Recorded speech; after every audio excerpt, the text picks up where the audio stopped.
Hello students, Aleen online के इस online platform पर मैं एमक्यू सर आपका एक बार और स्वागत करता हूं। और हमने जो प्रॉमिस किया था उसके अकॉर्डिंग हम नीट 2026 के जितने भी एस्पायरेंट्स हैं जिनको 3 मई को अपना एग्जाम देना है, उन सबके लिए उन इम्पोर्टेंट सजेशंस और इम्पोर्टेंट हेल्प जो हो सकती है उसके लिए मैं अब वापस वीडियो प्रोवाइड कराऊंगा आप लोगों को। ये कंटिन्यूअसली जो 30 डेज आपका है उसमें आपको ये मिलते रहेंगे, और ये पूरी उम्मीद मैं ये करता हूं कि जो मेरा अनुभव है, जो मेरा एक्सपीरियंस है ना, 25+ ईयर का कोटा फैकल्टी के रूप में पढ़ाने का, अलग अलग जगह पढ़ाने का, उस अनुभव को मैं आपके साथ शेयर करूंगा। और उस बेस पर मैं उम्मीद करूंगा कि आपके जो 3 मई का एग्जाम है, या आप आगे भी जो फोकस कर रहे हैं अदर एग्जाम में, उनमें आप अपने मन चाहे स्कोर को, जो टारगेट बनाकर चल रहे हैं, उसको पा सके।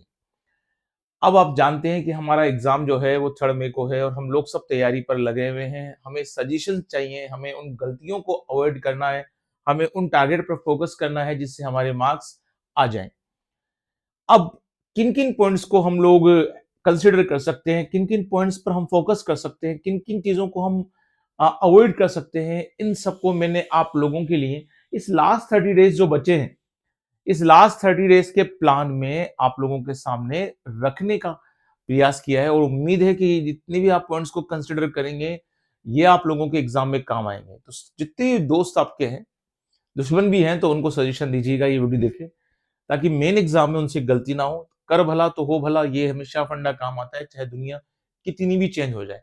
चलिए, हम हमारे लास्ट 30 डेज के प्लान पे आ रहे हैं। हम चाहते हैं कि हाई यील्ड टॉपिक्स जो हैं उनको भी हम कंसीडर करें, लेकिन इसके लिए मैं एक अलग क्लासेस आपको प्रोवाइड कराऊंगा, जब मैं हाई यील्ड टॉपिक्स को डिस्कस करूंगा आप लोगों से। इसकी नेक्स्ट वाली जो क्लास होगी, जल्दी ही इसको प्रोवाइड कराऊंगा, उसमें मैं डिस्कस करूंगा। और मॉक प्लान क्या होगा उस पर मैं इस बार डिस्कस कर रहा हूँ। स्पेशली हाई यील्ड टॉपिक्स को मैं नेक्स्ट क्लास में लूंगा, ठीक है। लेकिन मुझे कंसीडर करना था आपको इस क्लास में कि मेरी नेक्स्ट क्लास क्या होगी, इसलिए मैंने यहाँ पर इस थंबनेल में इस टॉपिक को भी बतलाया है। तो लास्ट 30 डे का प्लान क्या है, जल्दी से एक बार लुकआउट कर लेते हैं, और हर पॉइंट पर ध्यान दीजिएगा। मैं कंसीडर चाहूंगा मेरे बच्चों, ठीक है, ताकि आप लोग ध्यान रखें और ज्यादा से ज्यादा आप लोग इस वीडियो को शेयर करें, ताकि सब लोगों के पास पहुंचे, है ना। कर भला तो हो भला वाले फंडे पर चलते हैं, पर लोग तो स्टूडेंट्स हैं, वही हमारे लिए जरूरी है। फर्स्ट टॉपिक जो है हम लोगों का, क्या हमारा व्हाट इज प्लान, हमारा प्लान क्या है। एक मंथ हमारे पास बचा है, 30 डेज के एवरेज हमारे पास बचे हैं, तो हम किन किन चीजों पर ध्यान दे सकते हैं। सबसे पहली बात जो आपको ध्यान देनी है, मिस्टेक एनालिसिस। देखिए, मैंने सबसे पहले इस बात को क्या है, हर बच्चा पूछेगा यार सर, हम तो देखते ही हैं, नहीं देखते हैं। जब मैं स्टूडेंट लाइफ में था और जब मैं कंपटीशन की तैयारी करता था, और मैंने काफी स्टेट और अलग अलग एग्जाम को दिया है। हाँ, मेडिकल लाइन में हम नहीं जा पाए, हम लोग डायरेक्ट हम लोगों ने स्टडी की, और उसके बाद हम लोगों ने कंपटीशन को क्रैक किया, और आज हम अलग अलग बॉडीज के साथ जुड़े हुए हैं। तो सबसे मेन इंपॉर्टेंट बात होती है कि स्टूडेंट चाहे अच्छा पढ़ता हो, चाहे खराब पढ़ने वाला हो, लेकिन जिसका टारगेट अच्छे मार्क्स लाना है, उसके साथ, खासतौर से पढ़ने वाले स्टूडेंट्स के साथ भी ये बड़ी समस्या रहती है कि वो मिस्टेक्स को समझ नहीं पाता कि मैं किस में क्या मिस्टेक कर रहा हूँ। अब ये मिस्टेक किस तरह की हो सकती है, जैसे मेरे साथ एक कॉमन मिस्टेक होती थी, मैं जल्दीबाजी बहुत करता था। तो जल्दीबाजी करने वाले इंसानों के साथ क्या होता है कि वो क्वेश्चन को ध्यान से नहीं पढ़ते हैं।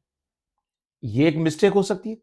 अब जो क्वेश्चन ही ध्यान से नहीं पढ़ोगे, तो आप लोग यस का आंसर है, नो का आंसर है, यहाँ कॉमन मिस्टेक हो जाती है। कॉमन मिस्टेक है, यस पूछा गया उसने कि भाई कौन सा इसमें ऑप्शन है या कौन सा ऑप्शन नहीं है, वहां गलती हो जाती है। 4 ऑप्शंस को पढ़ने की, ये तो कॉमन मिस्टेक्स हैं जो बच्चे करते हैं। लेकिन हर स्टूडेंट का एनालिसिस अलग अलग होता है। उसे फिजिक्स, केमिस्ट्री, बायो में देखा कि मेरी यहाँ मिस्टेक ज्यादा हो रही है, फिजिक्स में, यहाँ केमिस्ट्री में ज्यादा हो रही है, यहाँ बायो में ज्यादा हो रही है। तो उस स्टूडेंट के लिए बहुत जरूरी है कि भाई स्टूडेंट स्टूडेंट जो होता है, हर स्टूडेंट के लिए अलग अलग मिस्टेक्स हो सकती हैं। तो वो एनालिसिस कर ले खुद। कैसे करेगा भाई, जो मॉक टेस्ट दिया है या जो कंटिन्यूअस टेस्ट दे रहा है, वो देख ले कि अंडरलाइन कर ले कि मेरी यहाँ मिस्टेक्स ज्यादा हो रही है, बायो में, यहाँ केमिस्ट्री में हो रही है, यहाँ फिजिक्स में हो रही है। वो तीनों में कॉमन मिस्टेक क्या मेरी नेचर बाय नेचर की वजह से पड़ रही है, तो उन नेचर को, उस नेचर वाइज आपके जो मिस्टेक्स हैं उनको अंडरलाइन कीजिए।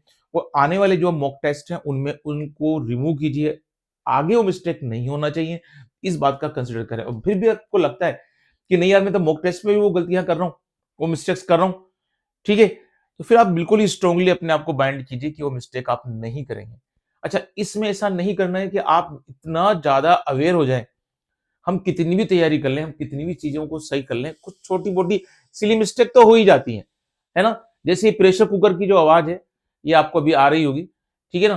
तो ये ऐसे तो चलता ही रहता है, लाइफ है सब कुछ होगा, ठीक है? तो आप लोग हमेशा आप ध्यान रखिएगा कि आप कितना ही कर लें, उस प्रेशर में थोड़ा बहुत तो आपको मिस्टेक्स होंगी इससे। अब आते हैं, बस हमको बचना है एनालिसिस करके उनको अवॉइड करना है। रिवीजन टारगेट, दूसरा मैंने ये बतलाया कि लास्ट 3 डेज में क्या होता है, बच्चा नए पढ़ने की सोचता है, क्योंकि किसी सर ने सजेशन दिया ये पढ़ लो, किसी सर ने सजेशन दिया वो पढ़ लीजिए। अब हमें अपने आप को स्ट्रांगली दिमाग में रख लेना है कि यार कौन क्या पढ़ रहा है मुझे नहीं बतलाना। किस सर ने सजेस्ट किया कि ये जो है मेरी कोचिंग का मॉक टेस्ट ये है, तो दूसरी कोचिंग का एक और मॉक टेस्ट में दे लूँ और भी दे लूँ, और जरूरत से ज्यादा मॉक टेस्ट दे लिया, मुझे यहाँ की मॉक टेस्ट में अच्छे नंबर आए, वहां की मॉक टेस्ट से मेरे कम नंबर आए, तो मैं डाउन हो गया, है ना? तो रिवीजन अगर आपका अच्छा है, अपना रिवीजन पे ध्यान दीजिए, नई चीजों पर अब मत कंसीडर कीजिए। लास्ट 30 डेज में आप इस बात का ध्यान रखिए, जो आपने पढ़ लिया है और जो आपको पढ़ना है ना? जो पढ़ लिया उसका रिवीजन कीजिए, फिर आप लोग जो बच रहा है उसको देखिए। आप तो ऐसा सब पक्का कीजिए कि जो आपने आज पढ़ा उसका फटाफट रिवीजन कर लीजिए। आपका माइंड बराबर आपको साइकोलॉजिकली प्रेशर देगा कि अच्छा यार तू वो भूल गया, तू वो भूल गया। वो तो नॉर्मल हो, सबके साथ होता है, मेरे साथ भी होता है। चाहे जो जो इस साल टॉप आने वाला है ना, फर्स्ट रैंक आने वाला है, उसके साथ भी हो रहा है। तो वो तो होगा, ठीक है ना? तो रिवीजन आप जरूर कीजिए, और इस तरह के पैटर्न पे कीजिए कि आज की स्टडी जो आपने की है उसको एक बार रिवाइज कर लीजिए, ठीक है ना? जो आप लोगों का पहला जो थर्ड डे वाला जो है 3 दिन हो गए, उसको भी एक बार रिवाइज कर लीजिए, है ना? तो उसको भी रिवाइज करने से अच्छा रहेगा। तो उससे क्या होता है, आपके माइंड को बार बार ये चीजें नहीं आएंगी कि मैं भूल गया वो भूल गया। देखो बायोलॉजी में कंसेप्चुअल चीजें सारी याद रहेंगी आपको, केमिस्ट्री में याद रहेंगी, फिजिक्स में याद रहेंगी, ठीक है ना? तो जो आपको लगता है कि मुझे याद है उसको भी रिवीजन कर लीजिए, जो आपको डर लगता है कि ये मैं भूल सकता हूँ उसका भी रिवीजन कर लीजिए। लेकिन रिवीजन का टारगेट जो बहुत ज्यादा खास है बच्चों, ये हर बच्चे के लिए बहुत खास है कि वो रिवीजन जरूर करे। और मोस्ट ऑफ स्टूडेंट क्या करते हैं, इस चीज को अवॉइड कर देते हैं कि हमें तो मालूम है इसके रिवीजन की जरूरत नहीं है, जब क्वेश्चंस आते हैं तो वहां दिक्कत होती है।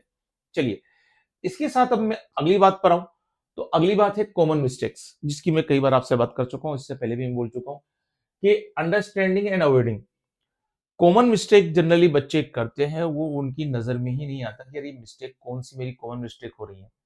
कॉमन मिस्टेक का सिंपल मतलब ये होता है कि आपने एग्जाम दिया, हर बार वही मिस्टेक आप रिपीट कर रहे हैं और आपका ध्यान भी नहीं है। मान लीजिए मैंने बायोलॉजी में कोई क्वेश्चन अटेंड किया, और मुझे क्या होता है कि जब कोई टैक्सोनॉमी का क्वेश्चन आता है तो मैं टैक्सोनॉमी क्वेश्चन में डर जाता हूँ, बार बार वो मिस्टेक कर रहा हूँ और मुझे मालूम भी नहीं है। मान लीजिए कि मैं केमिस्ट्री में हूँ, फिजिकल केमिस्ट्री को मैं देख रहा हूँ, फिजिकल केमिस्ट्री में मान लीजिए मुझे सॉल्यूशन वाले चैप्टर में बार बार वो मिस्टेक हो रही है, ठीक है? मैं एक बार क्वेश्चन को ध्यान से पढ़ता ही नहीं हूँ, बार बार मिस्टेक हो रही है। अच्छा, कॉमन मिस्टेक मेरी क्या है, फिजिक्स केमिस्ट्री बायो में मैं क्वेश्चन को ध्यान से नहीं पढ़ रहा हूँ, मुझे मालूम भी नहीं है। ऐसा तो नहीं होना चाहिए ना। तो उन चीजों का ध्यान लीजिए। कुछ मिस्टेक ऐसी हैं जो बाय नेचर हमारी हैं। हम मान लीजिए न्यूमेरिकल आया फिजिक्स में या केमिस्ट्री में, फिजिक्स में तो न्यूमेरिकल हैंड चल रही है, और मैं उस न्यूमेरिकल को ध्यान से नहीं पढ़ता हूँ, पहले डरना चालू कर देता हूँ कि मुझसे तो होगा ही नहीं, है ना? आप उन क्वेश्चन को बाद में अटेंड कर लीजिए, लेकिन होगा ही नहीं ऐसी तो बिल्कुल सोच के नहीं चलिए, क्योंकि इस तरह से तो हम किसी भी मैदान में जा रहे हैं, और मैदान में जाने के बाद अगर हम पहले से ही एक डर कायम कर लेंगे अंदर, तो लड़ नहीं पाएंगे। तो इसलिए उन कॉमन मिस्टेक को देखें, पहले आप पेपर में कॉमन मिस्टेक देखें जो आप कर रहे हैं। दूसरी बात आप देखें कि आपका जो कमजोर पोर्शन है, क्या उसमें आप मिस्टेक कर रहे हैं। तीसरी बात, आप लोग ये ध्यान रखिए कि अगर आपको लगता है कि मुझसे क्वेश्चन नहीं हो रहा है, या मैं मिस्टेक बार बार कर रहा हूँ, मुझसे दूर भी नहीं हो रही है, तो फिर आप उस बाई नेचर उस चीज को छोड़िए। अब टाइम ऐसा है कि अगर आप 3 दिन में कर लेते हैं तो वेरी गुड, नहीं कर पाते हैं तो कोई दिक्कत नहीं है, क्योंकि 720 में से 720 मार्क्स सबके तो आने नहीं है। और अब तो जो पेपर चल रहा है, जो स्टैंडर्ड चल रहा है, लास्ट ईयर हमने देखा है, अब तो पेपर वैसे ही स्टैंडर्ड का बनेगा। यानी अगर हम कंसेप्चुअल पढ़ के गए तो पेपर हो जाएगा। बस बात ध्यान रखिएगा, मैं वापस रिवाइज कर रहा हूँ, कॉमन मिस्टेक मत कीजिएगा। ये आपको मालूम है कि आप कॉमन मिस्टेक कौन सी करते हैं। आपने जो लास्ट 4-5 पेपर दिए हैं, मॉक टेस्ट या नॉर्मल पेपर दिए हैं, उससे आपको ये आइडिया है कि भैया मैं यहाँ मिस्टेक करता हूँ। टारगेट ऑब्लिक फोकस रिवीजन, जो मैंने आपसे पहले भी कहा था कि आप ये टारगेट बना के रखिए कि जितना हो सके रिवीजन कीजिए, है ना? जितना हो सके रिवीजन कीजिए, इसको रिपीट करने की कोई जरूरत नहीं है, शायद इस पॉइंट को हमने यहाँ रिपीट कर लिया है। अब अगली बात आती है कि ये सारे पॉइंट्स मैं आपको ऑर्डर वाइज चल रहा हूँ, जिनकी इंपॉर्टेंस है उसी के हिसाब से मैं पॉइंट्स को आगे पीछे करके अरेंज किया है। Management study and timing and paper timing. देखिए, अब आपके पास 30 डेज में है, आपको कितने घंटे पढ़ाई करनी है, तो कितने घंटे सोना है, ये दोनों का मैनेजमेंट होता है। लेकिन जो पढ़ने का टाइमिंग है मैं उस पे पहले फोकस करता हूँ कि मैं पढ़ूँ कैसे? भई मैं केमिस्ट्री, बायोलॉजी, फिजिक्स को पढूँ या फिजिक्स, केमिस्ट्री, बायोलॉजी को पढूँ, वो आपको डिसाइड करना है। लेकिन टाइमिंग ध्यान रखना, जो आप लोगों को लगता है कि बायो में मुझे 90 क्वेश्चंस के लिए मेरा अच्छा स रिवीजन हो चुका है और मैं इतना टाइम दूँगा तो बायोलॉजी के लिए सफिशिएंट है। केमिस्ट्री के लिए टाइम सफिशिएंट है, फिजिक्स के लिए टाइम सफिशिएंट है। एक गलती होती है जो हम भी करते थे। वो गलती क्या होती है, बच्चा सोचता है कि यार ये तो मुझे याद है, तो इसको पढ़ने की ज़रूरत नहीं है। और ये मेरा बहुत मुझे डर लगता है, मुझे इसमें दिक्कत आती है तो मैं इसको ज़्यादा पढ़ता हूँ। फॉर एग्ज़ाम्पल समझते हैं, ये कुछ बायोलॉजी वाले सोचते हैं कि फिजिक्स बहुत हार्ड है या उनके दिमाग में ये बात चल गई है। अब जिसके दिमाग में चली गई है उसको निकालना, फिर वो क्या होता है उसी हिसाब से पढ़ाई करता है। तो फिजिक्स पे बहुत ध्यान दे रहा है, केमिस्ट्री को बहुत कम टाइम दे रहा है और बायोलॉजी को सबसे कम दे रहा है। क्योंकि वो जानता है कि बायोलॉजी में उसके 90 क्वेश्चन्स आ रहे हैं। आधा पोर्शन 50% पोर्शन कवर कर रहा है, तो इससे गलती मत करो। अगर आपको लगता है कि बायोलॉजी आपकी ज़्यादा हेल्प कर रही है, तो बायोलॉजी को आप एक बार जल्दी से और टाइम देकर, अच्छा टाइम देकर रिवीजन ज़रूर करो। टाइम ये नहीं कि 1 दिन, 2 दिन, 3 दिन, 4 दिन से आप फिजिक्स पढ़ रहे हैं, ऐसा ना करना है ना? तो आपको प्रॉपर मैनेजमेंट करना है बायोलॉजी, फिजिक्स और केमिस्ट्री का। अब पेपर अटेंड में आ जाओ, कि जब पेपर की टाइमिंग होगी तो कितना टाइम मुझे केमिस्ट्री में देना है, कितना बायो में देना है, कितना फिजिक्स में देना है। और कई बार बच्चों के साथ हुआ है, लास्ट बार हुआ कि बायोलॉजी की जो लैंग्वेज थी पेपर की, उसमें वो उलझ गए। आप सिंपल काम कीजिए कि आप पहले डिसाइड कर लीजिए कि मुझे बायो अटेंड करना है, देन केमिस्ट्री, देन फिजिक्स, है ना? हो सकता है किसी बच्चे का ऑर्डर दूसरा हो, वो केमिस्ट्री, बायोलॉजी और फिजिक्स को करना चाहता हो, और कोई बच्चा ऐसा हो जो फिजिक्स, केमिस्ट्री और बायो को अटेंड करना चाहता हो। लेकिन नॉर्मल कॉमनली क्या चलता है? कॉमनली ऑर्डर चलता है कि ज्यादातर बच्चे पहले बायोलॉजी अटेंड करते हैं, देन केमिस्ट्री और देन फिजिक्स। एक बात ध्यान रखना, अगर वो आपको बायो में मिल जाएगा, क्योंकि बायो में कोई न्यूमेरिकल तो आता ही नहीं है, तो बायोलॉजी में वो कहाँ उलझ जाता है? लैंग्वेज को। कई क्वेश्चन की लैंग्वेज बड़ी कर देता है ताकि बच्चे उलझ जाए। दूसरा तरीका, वो ऑप्शंस को बढ़ा देता है, ऑप्शंस की लैंग्वेज को बढ़ा देता है। तीसरा तरीका, वो क्वेश्चन के बीच में पढ़ देता है नोट, कौन सा आंसर नहीं है। बच्चा ध्यान देता है, वो यस को देख लेता है ना? इन्हीं तरीके से बायो को क्या करेगा, वो टफ करेगा। टफ नहीं करेगा, टाइम बढ़ाएगा। जितना टाइम बढ़ेगा, बच्चा साइकोलॉजिकली केमिस्ट्री और फिजिक्स में डरेगा कि मेरा तो बायो का टाइम चला गया, अब केमिस्ट्री फिजिक्स क्या करूंगा? जैसे लास्ट ईयर बच्चों के साथ अक्सर हुआ, मैक्सिमम बच्चे ये कर रहे थे, सर इस तरह से हम बायो की लैंग्वेज में उलझ गए, केमिस्ट्री फिजिक्स में दिक्कत है। तो आप लोगों के साथ ये बहुत बड़ी समस्या हो सकती है, इसलिए ऐसा जरूर कीजिएगा कि अगर जिन क्वेश्चंस में बायो की लैंग्वेज आपको टफ लग रही है, उन क्वेश्चन को थोड़ा सा अवॉइड कीजिए, बाद में पढ़ लीजिएगा, पहले आप उसे कर लीजिए। मान लीजिए एक हैंड में आपके पास 90 से 70 क्वेश्चन हो गए, बहुत अच्छा खेल लिया आपने। 60 भी हो गए, 50 भी हो गए, तो आप उन्हें कीजिए और केमिस्ट्री के पास आ जाइए, देन फिजिक्स के पास आ जाइए। एक हैंड में आप देख लीजिए कि आपने केमिस्ट्री, फिजिक्स, बायोलॉजी, केमिस्ट्री और फिजिक्स के कितने क्वेश्चन कर लिए, ताकि आपका एक लमसम तो हो गया है, और उन सब क्वेश्चन से आप ओएमआर फिल कर दीजिए। ठीक है, ताकि ये डर नहीं रहे कि यार मेरा तो काम छूट गया, क्योंकि ओएमआर फिल करने में भी टाइम लगेगा। ठीक है, तो ये हैंड कर लीजिए। अब दोबारा आप लोग हाथ चलाइए और देखिए कि आपकी बायो के क्वेश्चन कितने और कर सकते हैं आप। केमिस्ट्री के क्वेश्चंस में आपने कितनों में और अपने ध्यान लगाया कि मैं कर लूंगा, और फिजिक्स में इससे क्या होगा, मैक्सिमम चांस है कि आपका पेपर छूटेगा नहीं, आपके मन चाहे क्वेश्चन सारे हो जाएंगे, और जो क्वेश्चंस को आप छोड़ना चाहते हैं वो छूट भी जाएंगे। ठीक है ना? और एक बात ध्यान रखिएगा, जो मेरे साथ हो रहा है वो सबके साथ हो रहा है। बैठे बैठे मत सोच लीजिएगा कि मैं तो घबरा रहा हूँ, दूसरा मेरा दोस्त या मेरा जो भी जानकार लोग हैं वो कितना अटेंड कर लेंगे, मैं तो नहीं करूंगा। ये पेपर के दौरान बड़ा दिमाग में स्ट्रोक होता है कि यार मैं तो अटक रहा हूँ, मेरा दोस्त तो कर लेगा, मैं पीछे रह जाऊंगा। बाहर में जाए दुनिया, अपन को निकलना है ना? अपन से मतलब है, अपन को इस टाइम पर पेपर में अपने आप अपना ध्यान रखिए, अपना कॉन्सेंट्रेशन रखिए, दूसरा क्या कर रहा है उससे कोई जरूरत नहीं है हम लोगों को। चलिए, ये काम भी हमारा हो जाता है। ठीक है, इसमें बस यही ध्यान रखना है। अब sincerely focusing on mock test with syllabus, with full syllabus, मैं जो कहना चाहता हूँ। मॉक टेस्ट दीजिए आप। मॉक टेस्ट से आपको बार बार मालूम पड़ेगा कि भाई हम क्या कर सकते हैं। और ऐसा मत कीजिए कि आपने एक्स कोचिंग का मॉक टेस्ट दे लिया, वाई कोचिंग का मॉक टेस्ट देने जा रहे हैं, जेड कोचिंग का मॉक टेस्ट देने जा रहे हैं। अपने कोचिंग के ऊपर विश्वास कीजिए, जिस भी कोचिंग में आप रहे हैं उस पर विश्वास कीजिए, है ना? वो कोचिंग जिस पर आप गए हैं उस पर विश्वास कीजिए, उसका मॉक टेस्ट दीजिए। ये नहीं कि पड़ोस का कोचिंग का ही मॉक टेस्ट, उसका ही मॉक टेस्ट, उससे ध्यान नहीं होता। जिन टीचर्स ने आपको साल भर पढ़ाया है, जो टीम जो वर्क है, वो मॉक टेस्ट ले रहे हैं, सब अपने अपने एक्सपीरियंस से मॉक टेस्ट पूरा अच्छी तरह देने की कोशिश करते हैं। सब बच्चे, सब टीचर्स चाहते हैं, सब फैकल्टीज चाहते हैं, हर कोचिंग चाहती है कि मेरे बच्चों का ज्यादा से ज्यादा सिलेक्शन हो जाए। तो फिर बेटर यही है कि हम मॉक टेस्ट पर कंसिडर करें। है ना? और मॉक टेस्ट अच्छी तरह से दें। मॉक टेस्ट पूरी तैयारी से दें, फुल सिलेबस कवर कर लें और मॉक टेस्ट दें। और अब तो देखो उम्मीद की जाती है कि हर बच्चे ने जो पूरे सिंसियरली पूरे साल भर तैयारी कर रहा है, उसका पूरा सिलेबस कवर हो गया होगा और वो मॉक टेस्ट के लिए पूरी तरह से तैयार है। तो मैं पूरी उम्मीद करूँगा आपसे कि 2 चीज़ों का ध्यान रखेंगे, मॉक टेस्ट आप दें, फुल सिलेबस को कवर करके दें। जैसे आप मेन एग्ज़ाम देने जाते हैं, वैसे ही जाएँ।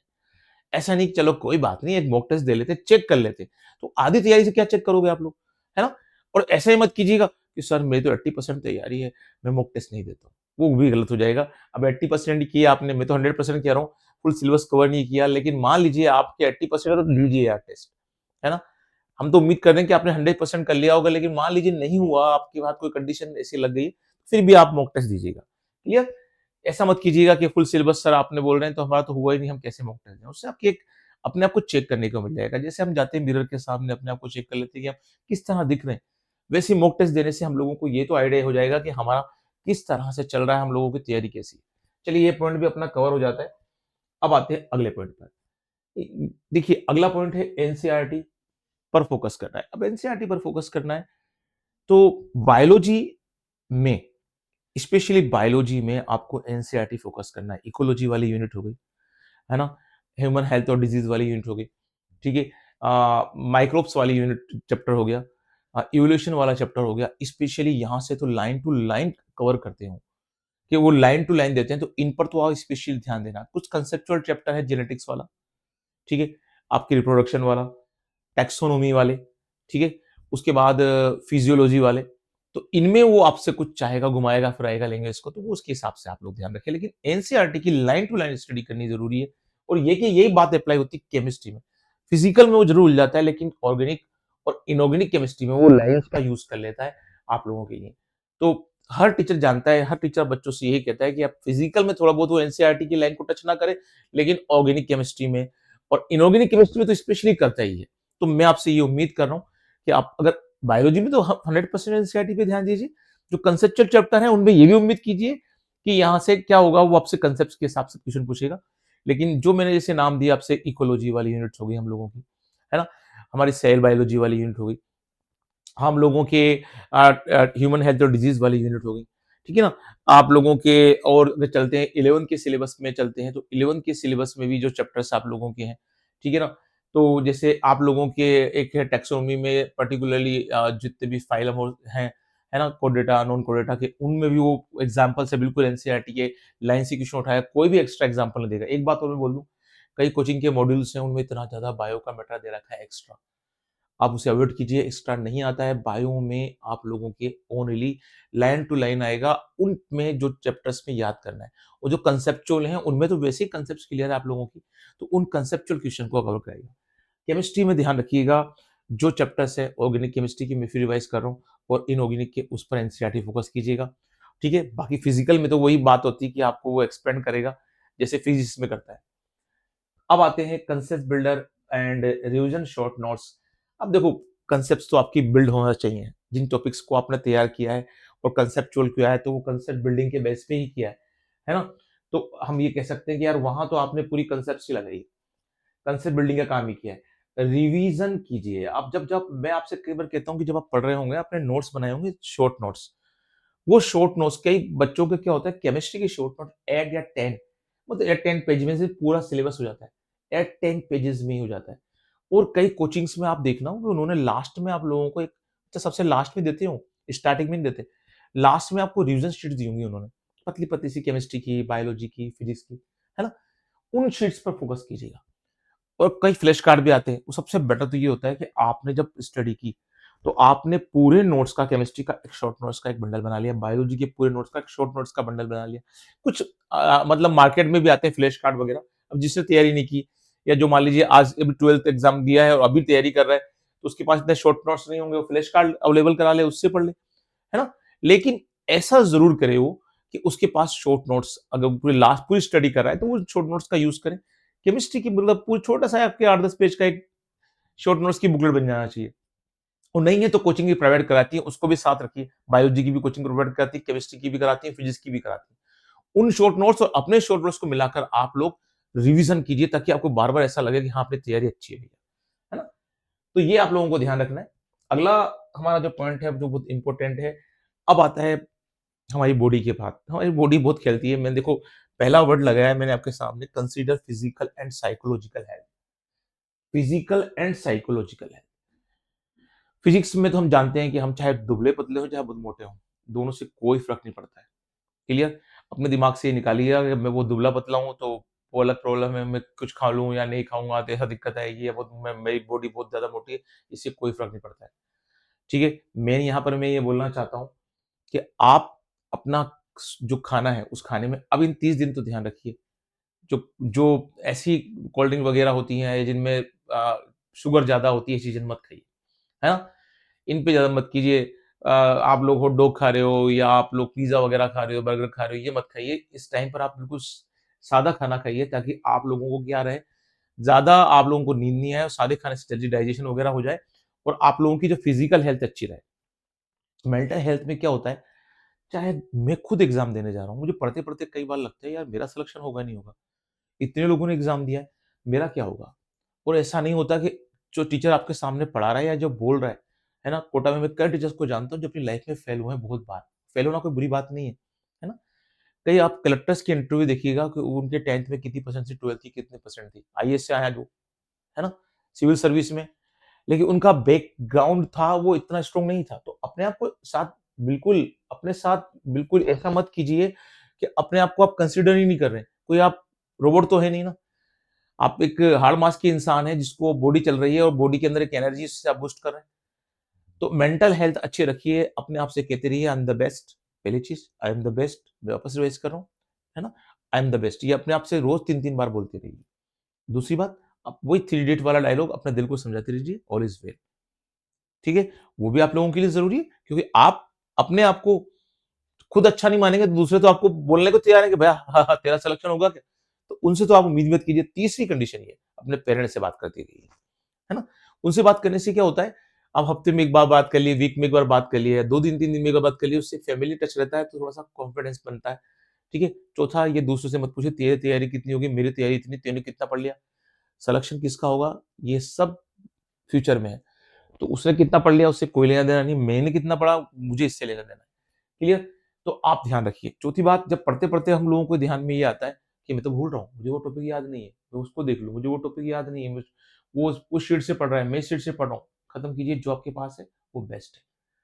अगली बात, बार-बार विचार आएगा कि मेरा सिलेबस तो कम रह गया, मेरा वो हो गया, ये हो गया, मैं तो कम रह जाऊँगा। ना, ना, कुछ ऐसा नहीं। अब आती है स्लीपिंग की बात, कितने घंटे सो जाऊँ भैया मैं, है ना? मेरा स्लीपिंग टाइम कितना हो, है ना? 6 घंटे आप ले सकते हैं, सफिशिएंट है। 8 घंटे तक चल जाते हैं, तो अच्छी बात है। 6 से 8 घंटे की नींद ले लीजिए, वो अपनी बॉडी पर डिपेंड करता है कि अपन कितने पे, लेकिन नींद ही ना लोगे, उस नींद का जो साइकिल है, बायोलॉजिकल क्लॉक है, इसे बिगाड़ लोगे, है ना? एग्ज़ाम के टाइम पर 3 घंटे सो रहे हो और इतना टाइम पढ़ रहे हो, तो ये बायोलॉजिकल क्लॉक बिगड़ने से डाइजेशन बिगड़ेगा, मेंटल हेल्थ बिगड़ेगी, दोनों बिगड़ने से आप एग्ज़ामिनेशन हॉल में कैसे टाइम दे पाएँगे, है ना? तो अपनी जो बॉडी हेल्थ है ना? उसको अच्छा रखना बहुत ज़्यादा ज़रूरी है। आपकी बायोलॉजिकल क्लॉक, आप सब जानते हैं अपन बायोलॉजिकल क्लॉक क्या होती है। उस बायोलॉजिकल क्लॉक को बिगड़ने नहीं देना है, रिदमिक रखना है ना? वही आप 6 से 8 घंटे जब सोते हैं, उस 6 से 8 घंटे को सोने का टाइम लीजिए। जो आपने टाइम मैनेजमेंट किया है, केमिस्ट्री, बायोलॉजी, फिजिक्स को इतना टाइम पढ़ना है, उतना ही पढ़ना है।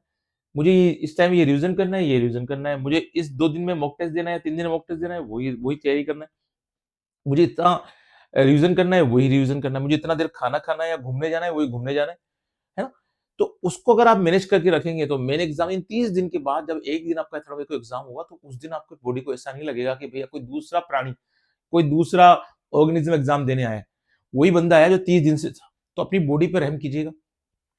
आप किसी भी तरह की फिजिक्स वाले हो, है ना? आपकी बॉडी पर आप रहम कीजिएगा। आप वही 30 दिन का शेड्यूल रखिए और उस थर्ड में के नियरेस्ट आने के बाद भी वही शेड्यूल रखिए, है ना? अपने आप को चेंज मत कीजिए। तो ये सारे पॉइंट्स अगर आपने फॉलो कर लिए, मैं एक बार और आपको बतला देता हूँ, है ना? मिस्टेक को जितनी भी मिस्टेक है आपकी, उनको एनालाइसिस कीजिएगा, रिवीजन का टारगेट रखिएगा, ठीक है? कॉमन मिस्टेक मत कीजिएगा, अवॉइड कीजिएगा, टारगेट रखिए रिवीजन पर, जो मैं अभी आपसे बोला हूँ इस पॉइंट को रिवीज़ कर दिया हमने। मैनेजमेंट का टाइमिंग रखिएगा, कौन-सा आपको कितने घंटे पढ़ना है, और पेपर में आपको बायोलॉजी, केमिस्ट्री और फिजिक्स रखना है, या अपने अकॉर्डिंग चेंज करना है, ये पहले डिसाइड कर लीजिएगा। सिंसियरली फोकस करना अपने मॉक टेस्ट पर और फुल सिलेबस को कवर करके करना, ठीक है? और कंसेप्ट बिल्डर की काम कीजिए, जो कंसेप्चुअल आपने स्टडी की है उसका रिवीजन कीजिए, शॉर्ट नोट्स का यूज़ कीजिए, है ना? और अपनी जो बायोलॉजिकल क्लॉक है, वो स्लीपिंग पैटर्न है, उसको बिगड़ने मत दीजिए और अपनी फिजिकल और मेंटल हेल्थ को तैयार रखिए। और हमारी ज़िम्मेदारी भी ये रहेगी कि जब तक एग्ज़ाम नहीं आ जाता 30 दिन तक हम लोग आप लोगों को बार-बार अलग-अलग तरह से समझाते रहेंगे कि आपकी फिजिकल और मेंटल हेल्थ बढ़ती रहे। और रोज़ जब जब भी हम आपको हर 2 दिन में जो नए-नए क्लासेस को हम आपको प्रोवाइड कराएँगे, ठीक है? सारी इन्फॉर्मेशन देंगे, वो आपको पूरा हम ध्यान रखेंगे, ठीक है? तो ये वीडियो इतने ही टाइम के लिए पर्याप्त था। इसको देखिए, सबको दिखाइए जो-जो आप लोगों के दोस्त हैं, दुश्मन को भी दिखाइए, ठीक है? तो मिलते हैं बच्चों नेक्स्ट क्लास में। Tata and bye-bye.